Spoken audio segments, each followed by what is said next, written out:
I wish that somebody had told me what I'm going to share in this video before I started my YouTube channel. I don't know about you, but when I hit the record button, I find myself slipping into this presenter mode. And it's like it's a version of me that doesn't exist anywhere else other than YouTube. Learning how to speak to a camera in a way that connects you with your audience will have more of an impact on your channel than any other metric. A lot of people, including me, find talking to the camera in a way that makes you seem human one of the most difficult parts of starting a YouTube channel. So I'm going to give you 6 tips to help you deliver your content, be yourself authentically, and connect with your audience. So the first thing that I'm going to talk to you about, and it's going to make such a massive difference to your YouTube channel, is just to be human. You've often seen channels that talk to you like they're presenting a TV show, but what I've found, and what lots of other YouTubers are finding, is that people who are tuning into YouTube now are doing so because they value and crave human interaction. And that human connection is what's going to set you apart from the thousands of other YouTubers out there. The ability to sit down and talk to a camera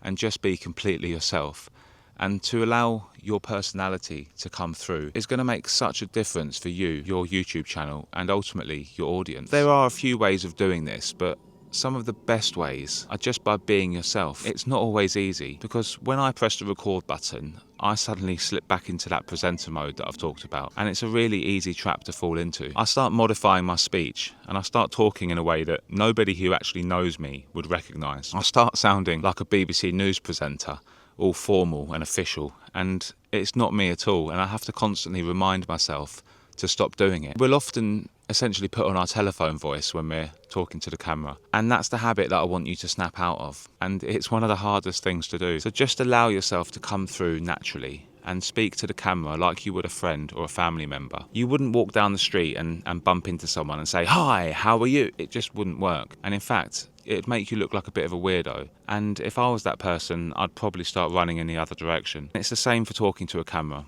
You just want to be able to talk to it naturally, like you would a human being. It's going to help the audience connect to you as a person and ultimately help your channel. The second piece of advice that I'm going to give you, it's something that you've probably heard before, and if you haven't, then it's time you hear it, but it's treating the camera like a friend. I know that sounds a bit weird, because let's face it, the camera isn't my friend. It's a plastic and glass object sitting on a tripod. For most people, that just isn't normal. There is a way of getting around this. Imagine that a family member or a friend has just asked you a question, and have that person in mind when you start to speak. And then monitor the way you're speaking and really learn to recognise when you slip back into presenter mode. Sometimes, even if I have to take a breath and pause, really helps me keep myself level and calm. So give it a go, and I'm fairly sure that your audience will like it and your content will improve. Before I make the next point, I make content like this every single week, documenting my journey as a new YouTuber, but also just trying to help out other people who have just started. So consider subscribing to my channel for more content like this every week. The third thing, and this is a big one for so many people, is eye contact with the camera. This, again, doesn't come naturally to people, and it's something that's going to take practice. I found it really difficult to start with,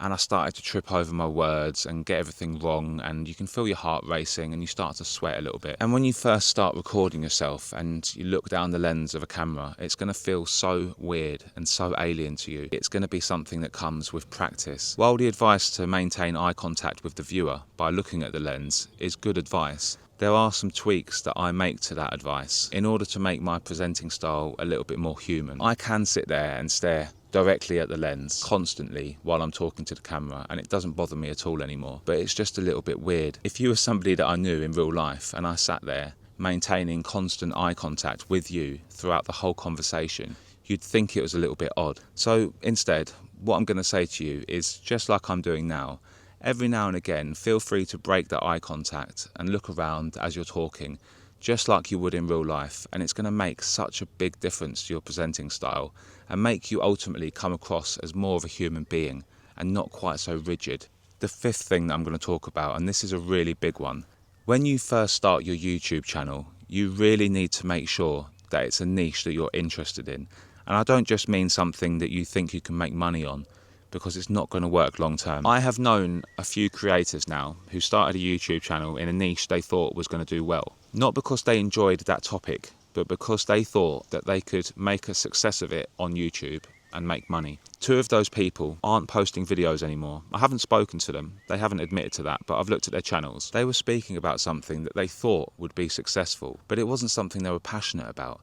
And if you don't have passion for the topic that you're talking about, you're really going to struggle. Because when you start a YouTube channel, you really need to be able to talk to the camera at least once a week like this about whatever topic you're presenting. Imagine making a video every single week about something that you just weren't that interested in. It's going to be difficult. And on top of that, recording is just half the battle. Editing the video is going to take possibly 6 times longer than the recording process itself. As you sit there going over and over the content, editing your video, you're going to hear the same thing over and over again. If that thing doesn't interest you, it's going to get old really quickly. So make sure what you're talking about, you're passionate about, and that will really come across to the viewer. Because if you're bored, your viewer will definitely be bored too. Bonus tip here, when you're making your videos, if you can do it like I am here, using bullet points instead of a script, it's going to make your delivery so much more natural, engaging and human. If you learn how to read from bullet points on topics that you're familiar with, your style is going to be so much more natural. It's not going to be easy and it takes some practice. The key is to know the topic you're talking about, or at least be passionate about it. Some of the best YouTube channels I watch now don't script their videos. They just know what they're going to talk about, make a few bullet points and then go for it. If you make mistakes, that's absolutely fine, because that's what humans do, and that just adds to the authenticity of what you're delivering. And the final point that I'm going to make here is reframing a topic. It's okay to talk about a subject in black and white terms, but when you start talking about the meaning behind a topic or subject, that's the real game changer. For example, when it comes to my niche, which is YouTube itself, I could sit here and talk about algorithms and click-through rates and watch time, and it's very black and white and it's very formal, but it gets very boring very quickly. Instead, what I like to do is talk about the human aspect of starting a YouTube channel, as well as all of those things that I've just mentioned. When you start a channel and you're sitting there talking to a camera, you're not talking to YouTube, you're not talking to an audience. Right now, I am talking to you. So if you're talking to a human being, then the content you're making should be aimed at them. Because if somebody just wants plain advice in black and white terms, nowadays they can just go on the internet or use ChatGPT. People come to YouTube because they want that connection with another human being. They want something relayed to them in a certain style that they enjoy. And when you dig deep into the meaning behind a subject, it's going to make such a difference. There are loads of ways that you can do this, because almost every niche on YouTube has so many different layers to it.